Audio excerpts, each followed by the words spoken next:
धन्यवाद मेरे साथ इस कार्यक्रम में सम्मिलित होने के लिए।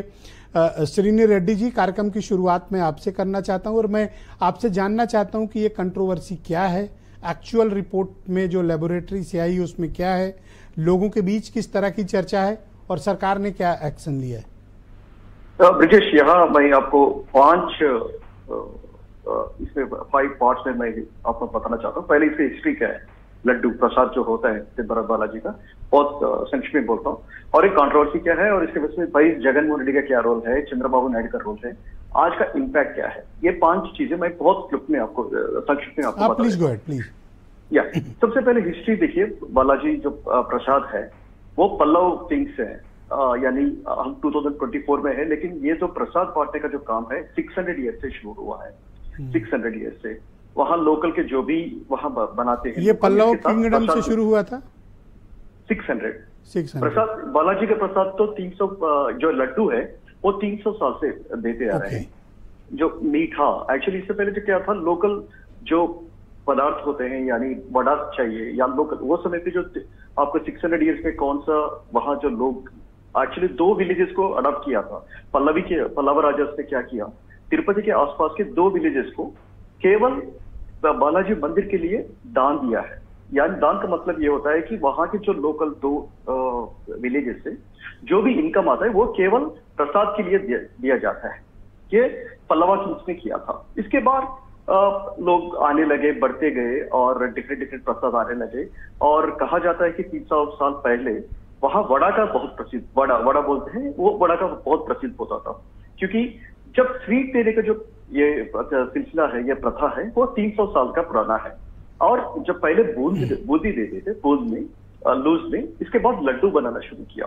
ये लड्डू जहां बनाते हैं, इसको जो तिरुपति मंदिर में बहुत क्लीन करते हैं, एवरीडे क्लीनिंग होता है, बहुत निष्ठा से करते हैं, पूजा करते हैं, पूजा पाठ करते हैं। इसको बोलते हैं पोटू में लगभग मैं समझता हूँ कि 1000 लोग वहां काम करते हैं, 1000 कर्मचारी वहां काम करते हैं और बहुत निष्ठा से करते हैं, जैसे मैंने कहा था। और इसका एक वजन, जो भी लड्डू का जो क्वालिटी है ना, अब मैं आता हूँ कंट्रोवर्सी पे।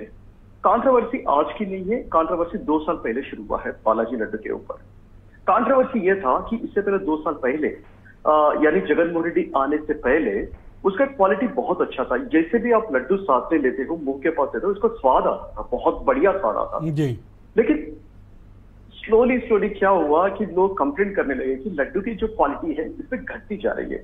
यानी घर में लाने के बाद वो स्वाद है वो खत्म होते जा रहे हैं। जो इससे पहले जो घी का जो, एक्चुअली घी वेरी इंपॉर्टेंट इंग्रेडिएंट है। जब मैं आपको, ये लड्डू में 5 चीज होते हैं।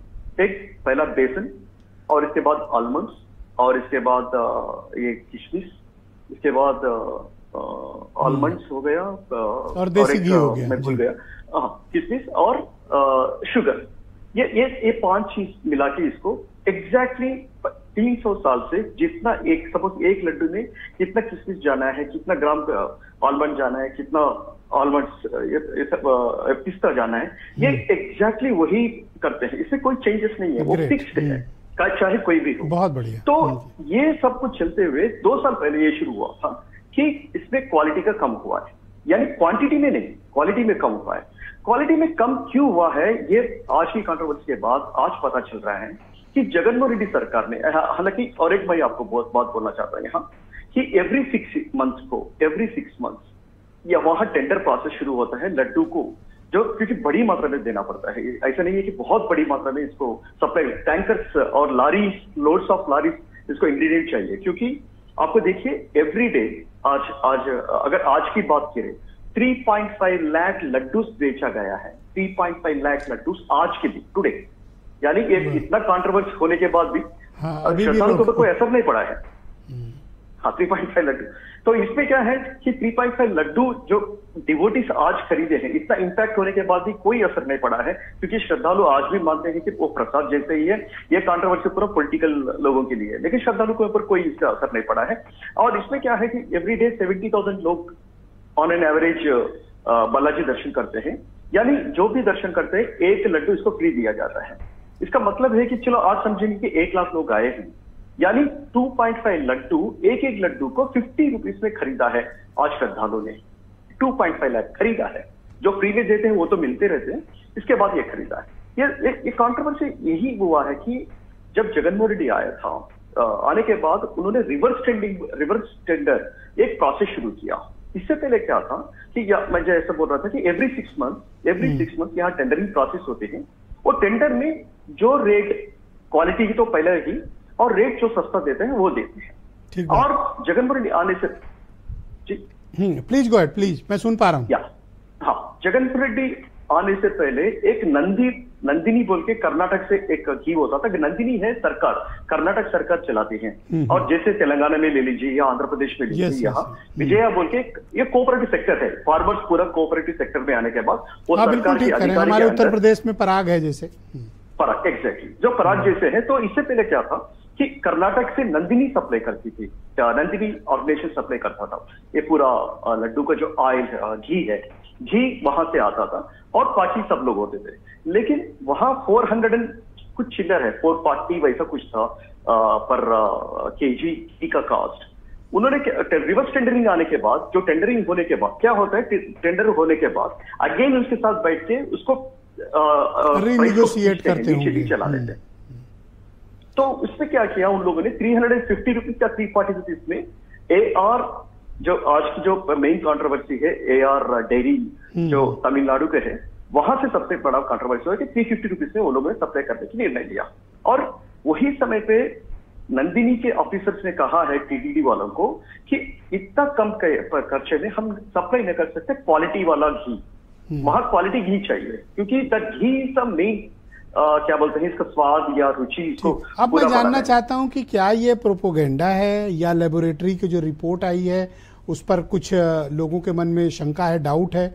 दूसरा, गवर्नमेंट ने जो एक्शन लिया है, क्या वाकई में ये पॉलिटिकल इश्यूज हैं या फिर गवर्नमेंट चाहती है कि इसकी ठीक से जांच? सबसे पहले दोष हमको जगनमोहन रेड्डी सरकार को यहाँ देना पड़ेगा कि वो लोगों ने रिवर्स टेंडरिंग, पूजा यानी भगवान के पास रिवर्स टेंडरिंग पैसे के नहीं देखना चाहिए था, क्योंकि ऑलरेडी बहुत पैसे आए तिरुपति देवस्थानम के पास, और क्वालिटी के ऊपर जैसे उन्होंने कॉस्ट कम किया, ऑब्वियसली उसका क्वालिटी तो कम हो जाएगा, और वही कंप्लेंट कर रहे थे। अब देखिए, सबसे बड़ा क्या बोलते हैं इसको, सबसे बड़ा कंट्रोवर्सी और एक बात यह है कि जैसे भी घी का जो टैंकर्स आते हैं, सबसे पहले उनको एक सर्टिफिकेट लेके आना पड़ता है कि मेरा घी अच्छा है, क्वालिटी वाला है। एस वैल्यू बोलते हैं इसको। एस वैल्यू का एक वैल्यू होता है, इससे कम नहीं, इससे बड़ा नहीं, उससे एग्जैक्टली वो वैल्यू में फिट होना चाहिए। वो सर्टिफिकेट लेके आना है जो टैंकर वाले, यानी जो कंपनी आते हैं, वो पहले सर्टिफिकेट करके ही आना पड़ेगा। आने के बाद तिरुपति देवस्थानम के जो बालाजी मंदिर के ऑफिशियल्स ने 3 टाइम्स चेक करते हैं, 3 पार्ट्स में चेक करते हैं इसको। और जब चंद्रबाबू नायडू इससे पहले था, वो समय पे भी लगभग 10 to 15 टाइम्स रिजेक्ट हुआ है। तो जब मल्टीपल चेक पॉइंट्स हैं श्रीनी, तो कैसे फिर ये हुआ कि नेशनल लेबोरेटरी की रिपोर्ट है? एक्चुअली प्रॉब्लम ये है कि ये नई बात नहीं है कि वहां की जो मिलावट, घी का क्वालिटी वाला, देखिए यहाँ सबसे बड़ा है कि मिलावट, वो बाद में आता हूं मैं आपके पास, लेकिन यहाँ देखिए क्वालिटी का कम होना, वो क्वालिटी कम होने पर रिजेक्ट हुआ है, ये नई बात नहीं है।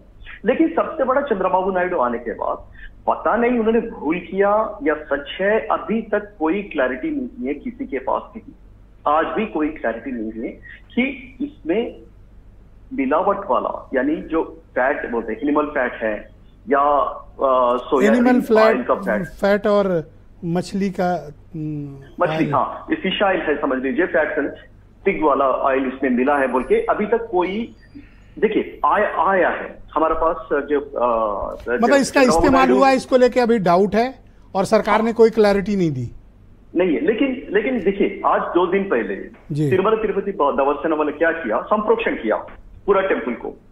संप्रोक्षण कब करते हैं? जब इसमें मिलावट होके, संप्रोक्षण मीन्स पूरा पानी जल के, इसका जो 4 घंटे होते हैं इसका टोटल, एक होमम किया है, एक अग्निकुंड से एक होमम क्या, I don't know what is that, जैसे हिंदी होमम करते हैं, होम करते हैं, और उसके 2-4 घंटे किया है, संप्रोक्षण किया है। जब कुछ गलत होते हैं, कुछ गलत चीज होते हैं, उसको संप्रोक्षण करके प्यूरिफाई करना। मैं जानना चाहता हूँ एक्शन क्या हुआ? एक्शन देखिए, एक्शन सबसे बड़ा चंद्रबाबू नायडू इन्होंने कहा है कि इसमें घी, इसमें मिलावट है, कौन से पिग ऑयल, और इसमें ये वाला हमने फाइंडिंग किया है। कहां से? गुजरात की लैबोरेटरी से। वो तो 100% सही है कि उसमें फॉरेन ऑयल इसमें है। फॉरेन ऑयल क्या हो सकता है? वो सोयाबीन ऑयल हो सकता है, फिश ऑयल हो सकता है और पिग ऑयल भी हो सकता है। लेकिन कौन सा ऑयल इसमें इस्तेमाल किया है, पर कुछ तो मिलावट हुई है, ये कंफर्म है। वो ये तय नहीं कि एनिमल फैट है या फिर मछली का तेल है। देखिए यहाँ या सोयाबीन तेल है। ईवो का दो चीज आया है। एक बार उन्होंने कहा है कि हाँ इस्तेमाल हुआ है एक ही लॉट में, एक ही दिन में या एक लॉट में एक भी इस्तेमाल हुआ है। और दूसरी बात ये कहा है कि जो पहला इंटरव्यू में कहा है कि हमने इस्तेमाल ही नहीं किया, उसको टेस्ट करने के बाद उसको वापस भेज दिया। यानी 10 आया था, 10 में 4 पाया गया था कि इसमें मिलावट हुआ है, वो वापस भेज दिया। मैं आपकी बात समझ गया। थोड़ा इस डिबेट को मुझे नेक्स्ट लेवल पे ले जाना, मैं आप थोड़ा सा